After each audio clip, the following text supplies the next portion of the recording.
everyone, welcome back to WHU TV. My name is John, your host as always, and I hope you're all doing well as I always do. This is the preview of West Ham's 17th away fixture of the 21-22 Premier League season, where we travel to Stamford Bridge to take on the partially bankrupt Chelsea for a 2 o'clock kickoff on Sunday, live on Sky Sports. As always, this video is sponsored by the channel sponsor, 3retro.com. Please click the link in the description below that will take you directly through to the West Ham section of their website. We can purchase some really nice West Ham and also Chelsea retro gear and casual shirts as well, as you can see from the icon that's up here. There's track jackets, polo shirts, etc, etc.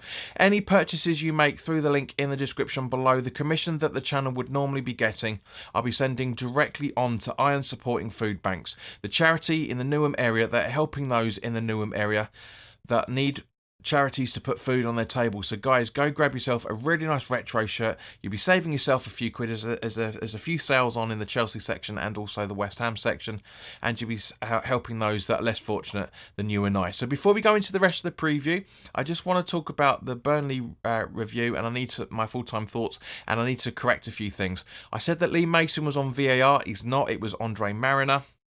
Got the M right, and the replays do show that it was a penalty. That it looked live that Fabianski had made the save, but looking at the other angles, yeah. I mean, even in the pub afterwards, we were talking about a penalty that was never a penalty. But you look at the highlights, and yeah, all the camera angles, yeah, it was. And also fair play to Nick Pope as well for keeping Burnley in the game for the majority of the time. He made some fantastic saves.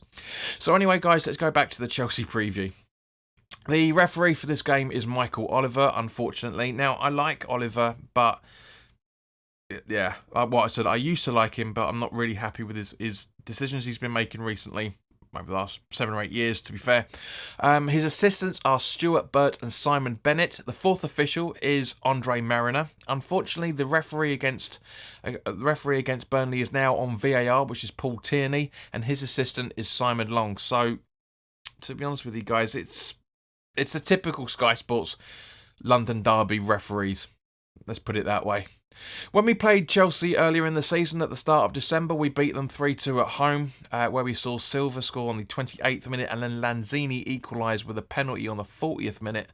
And then Mason Mount scored just before half-time on the 44th minute. And then in the second half, goals from Bowen on the 56th minute and Masuaku with his Konchesky special on the 87th minute. And that absolutely, I swear when Masuaku comes on, he still tries to do it to replicate that.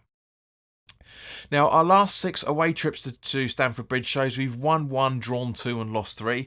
And David Moyes' record shows that he's faced Chelsea away 17 times, won none, drawn 6 and lost 11. So from that point of view, those stats aren't looking all that good, but that tells only half of the story, of course. Chelsea are third on the table with 2 games over us on 62 points with 18 wins, 8 draws and 5 losses. Their home form shows that they won 7, drawn 5 and lost 3, scoring 31 but conceding 18, so a plus 13 goal difference. They've picked up an average of 1.73 points per game at home now, but they've only won 2 of their last 5 home games. As you know, as we know, with the London derby victory of Chelsea over Chelsea from Arsenal last night, 3-2 at the time of this recording, because this has been recorded before it goes up live on YouTube. This is going up available for the Patreons first. At home, they scored an average of 2.07 goals per game and conceded an average of 1.2. Their match goals average shows 3.27, so I can see, again, goals being in this game, hopefully for both of us this time round. They've kept an average of just under 5 clean sheets at home and have failed to score just once. Their possession shows an average rate of 63%, and they have taken an average of 17.4 shots per game with a conversion rate of 12%. They've committed an average of 11.6 fouls per game and conceded 11.33 on average. Chelsea's highest goal scorer at home so far this season will surprise some, but doesn't surprise me at all. It's Mason Mount with 5 goals and 3 assists, and their highest assister is Kovacic with 4 goals and 2 assists. Players to look out for, genuinely pick a number. Lukaku when he comes on, Mason Mount, N'Golo Kante, Jorginho, Reece James, Ruben Loftus-Cheek. The list is endless. The majority of the time, their go-to formation at home has been a 3-4-2-1. Even though last night against Arsenal they did a 3-4-1-2 formation, and Arsenal showed how to exploit their weaknesses in the midweek derby victory over Chelsea. For those that are watching on Patreon, which was last night, but for those that are watching on YouTube, as I said, that's on Friday. Sorry, that was on Wednesday, I should say, 'cause this is going up to YouTube on Friday. PremierInjuries.com shows long-term injuries to Ben Chilwell with a knee injury, Hudson-Odoi with a calf/heel injury, and Rudiger is being assessed for his groin strain, but looks unlikely to feature for this weekend, and Kovacic is out until early May due to an ankle ligament injury.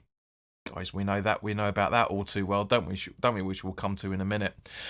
Now, over the last 4 weeks, we've had 3,300 views, which is fantastic. So thank you guys to everybody that's been watching it. But genuinely, on the dot, 50% of those that have been watching these videos are not subscribed. That's just over 1,600 views, and we are 3 away from 2,060. So guys, if you're genuinely enjoying this, and there's obviously quite a few returning people to this channel as well that aren't subscribed, so by all means, please do hit the subscribe button and hit the notification bell. And also, if you're enjoying this video, please do like the video, because the more likes this gets, the more advertising it gets on YouTube as well. Now, turning to West Ham, it's a huge blow that we heard after the Burnley draw that Diop is not going to feature for the rest of the season at the very earliest, meaning the only fit centre back we have is Dawson to play games, and that's borderline in itself, as he's been on pain injections for most of the season as it is. It's a real worry. Ogbonna started squad training last week, as we saw, which is fantastic news, but for God's sake, West Ham, don't rush him back. I know it's bad timing and stuff, but genuinely don't rush him back, as this could have the reverse effect, and he may be out even longer before he could be out even longer if we try and rush him back. Before recording this, I put a poll up on Twitter as to whether we should have 3 at the back, or should we, or 5, as some like to call it, or put Declan Rice in the back 4, or should we promote an academy graduate to the team? Now, a huge majority, just over 3/4 of everybody that voted, show that we should be promoting a youth player. So thank you to everybody that's voted, and of course that brings us right round to the starting 11. And to be honest with you guys, I agree. We should bring up an academy graduate. Now, I've been singing the praises of the likes of Elise and Baptiste ever since that fantastic Europa League game that they played. Okay, granted, we lost it 1-0, but we lost it due to a very good goal that the opposition scored. So, but I genuinely think this should be our starting 11 for Chelsea. Fabianski in goal, with a back 4 of Johnson, Dawson, Elise and Creswell. Souček and Rice in the defensive midfield positions, with Bowen, Lanzini and Fornals in midfield, supporting Antonio up front. So thank you very much for your time, guys. As I said, if you've enjoyed the video, please hit the like button. Do you agree with me with the starting 11? If so, by all means, let me know in the comments. If you don't, let me know who your back 4 is going to be, or if you're going to go for a back 3 or a back 5, let me know.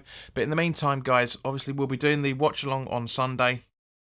So if you haven't already done so, please do hit that subscribe button and hit the notification bell, because the notification bell is the most important thing out of that, because not only does it tell you when new content is about to go up, but it also tells you when live content is about to be streamed as well, for that matter. So in the meantime, guys, look after yourselves, enjoy the rest of your week and the majority of your weekend, and I hope to see you very soon.